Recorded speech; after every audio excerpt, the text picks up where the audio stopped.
stomach is empty and your mind is full, it's always asleep. A dozen times during the night, Wilbur woke and stared into the blackness, listening to the sounds and trying to figure out what time it was. A barn is never perfectly quiet. Even at midnight, there's usually something stirring. The first time he woke, he heard Templeton gnawing a hole in the grain bin.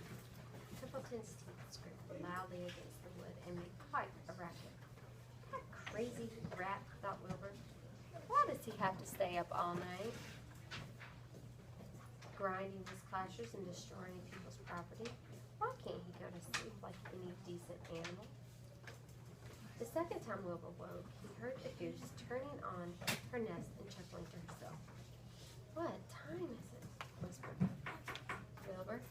Probably about 11:30, said the goose. Why aren't you asleep, Wilbur? Too many things on my mind, said Wilbur. Well, said the goose, that's not my trouble. I have nothing at all on my mind, but I have too many things under my behind. Have you ever tried to sleep while sitting on 8 eggs? No, replied Wilbur. I suppose it is uncomfortable. How long does it take a goose egg to hatch? Approximately 30 days, all told, and answered the goose.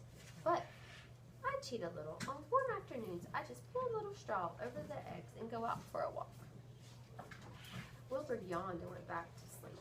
In his dreams, he heard again the voice saying, I'll be your friend. Go to sleep. You'll see me in the morning. About half an hour before dawn, Wilbur woke and listened. The barn was still, the sheep lay motionless. Even the goose was quiet. Overhead on the main floor, nothing stirred. The cows were resting, the horses dozed. Templeton had quit work and gone off somewhere on an errand. The only sound was the slight scraping noise from the rooftop where the weather vane swung back and forth. Wilbur loved the barn when it was like this, calm and quiet, waiting for light. Day is almost here, he thought. Through a small window, a faint gleam appeared. One by one, the stars went out. Wilbur could see the goose a few feet away. She sat with head tucked under a wing. Then he could see the sheep and the lambs, the sky lightened. Oh, beautiful day. It is here at last. Today I shall find my friend. Wilbur looked everywhere. He searched his pen thoroughly. He examined the window ledge, stared up at the ceiling, but he saw nothing new. Finally, he decided he would have to speak up. He hated to break the lovely stillness of dawn by using his voice, but he couldn't think of any other way to locate the mysterious new friend who was nowhere to be seen. So Wilbur cleared his throat. Attention, please, he said in a loud, firm voice. Will the party who addressed me at bedtime last night kindly make himself or herself known by giving an appropriate sign or signal?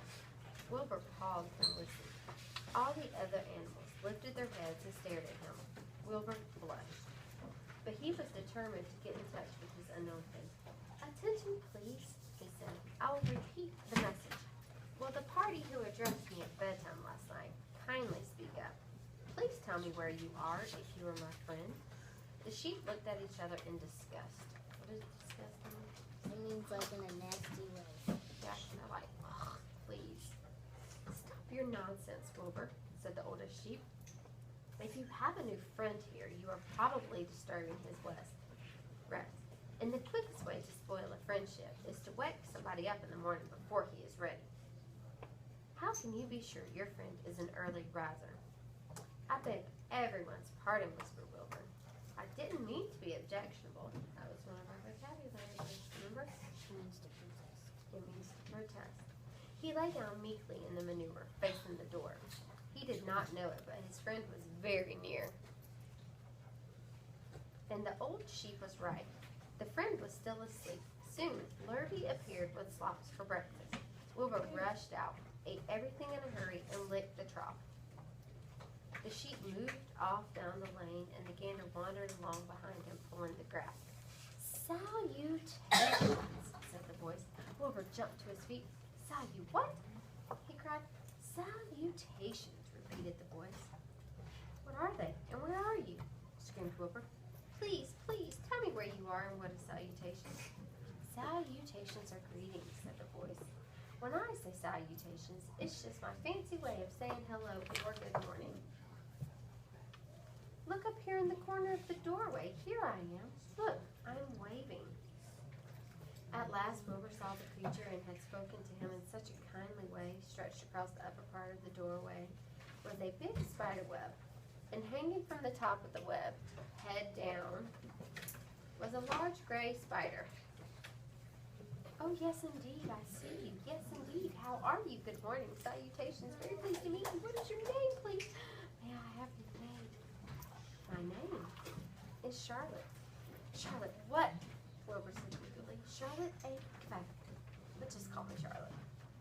I think you are beautiful, said Wilbur. Well, I am pretty, replied Charlotte. There's no denying it. But I do wish I could see you, Wilbur, as clearly as you can see me. Why can't you ask the pig? I'm right here. But I am nearsighted, replied Charlotte. Hey, watch me wrap up a fly. A fly that had been crawling along Wilbur's trough had flown up and blundered into the lower part of Charlotte's web and was tangled in the sticky threads. The fly was beating its wings furiously, trying to break loose and free itself. First, said Charlotte, I dive at him. Next, I wrap him up.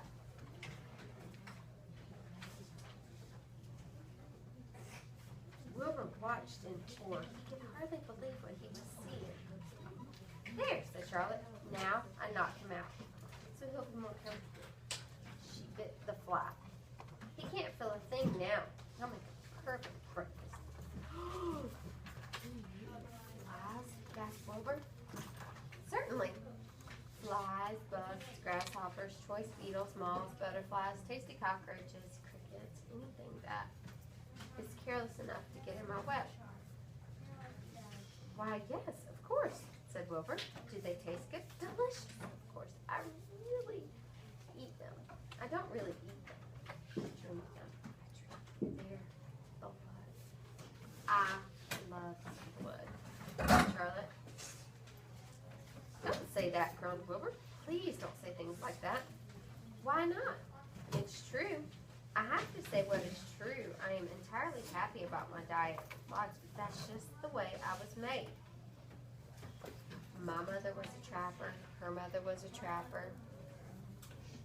Way back, thousands and thousands of years, we spiders have been laying for flies and bugs. It's a miserable inheritance, said Wilbur. Yes, it is, said Charlotte, but I can't help it. I don't know how the first spider in the early days learned the fancy idea of spinning a web, but she did, and it was clever of her too. And since then, all of us spiders have had to work the same trick.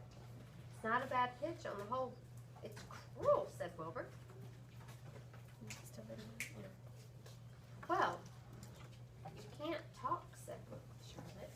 You have your meals brought to you in a pail. Nobody feeds me. I have to get my own living.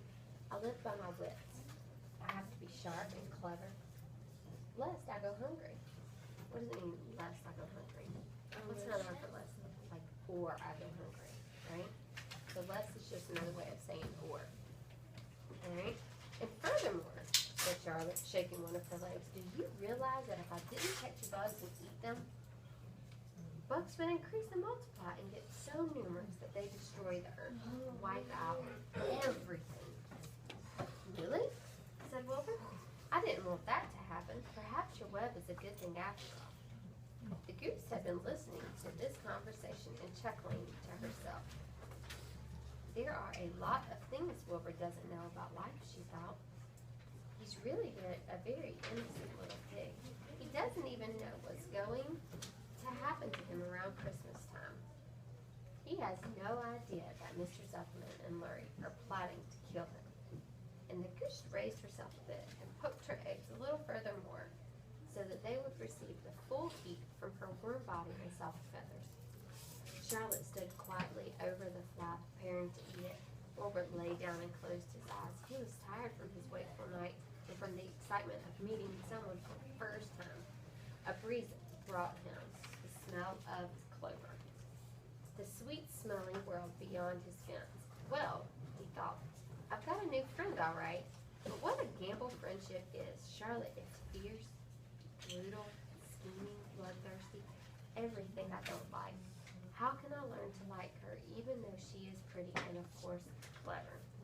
Wilbur was merely suffering the doubts and fears that often go with finding a new friend. In good time, he was discovered that he was mistaken about Charlotte. Underneath her rather bold and cruel exterior, she had a kind heart, and she was to prove loyal and very true to the very end. So, before we start answering the questions, let's go back through and let's look at the illustrations. Brianna, look. What is this one about? It's about You're talking Wilbur to and Charlotte. And then this one. Charlotte wrapping her fly. Yeah, Charlotte's wrapping her fly. So, how do the illustrations contribute to the text area? Because, like, it gives you a very good picture of what's happening in the story. Right. Katie, what do you think? How do you think It like brings the story to life. it brings the story to life? Good job. All right, in the end of the chapter, why did Wilbur have doubts about having Charlotte as a friend? Like, what was it that bothered him the most? Jamarian. Charlotte might suck his blood up. Okay, so you think he might fear the fact that she might eat him, Patricia? She was arrogant. He didn't like. Oh, let's reread that part because I think that's an important part in the story. It says, I've got a new friend, all right. What a gamble friendship is. Charlotte is fierce, brutal, scheming, bloodthirsty. Everything I don't like. That's what bothers him the most, right? So, in your opinion, who had a better life, Wilbur or Charlotte? Charlotte, why? Because her food isn't able to get away. Her food's not able to Is get away. like when Templeton told him when he didn't eat that he'll take his leftovers. You're right. What else? Who else wants to share? Brianna, what do you think? Who do you think has a better life? Huh? Why? Because he didn't have to cook his own food. They'll bring it to him. And then he didn't have to have his food taken away because the food was eating for him. You're right. Okay. So now what we're gonna do is we're gonna go back to our desk and we're gonna use our sticky notes. What are you gonna put on your sticky notes? A summary of what? How long does it need to be? 2, 4, 4, Yeah. Just a short summary of what happened during the chapter. Okay? Alright.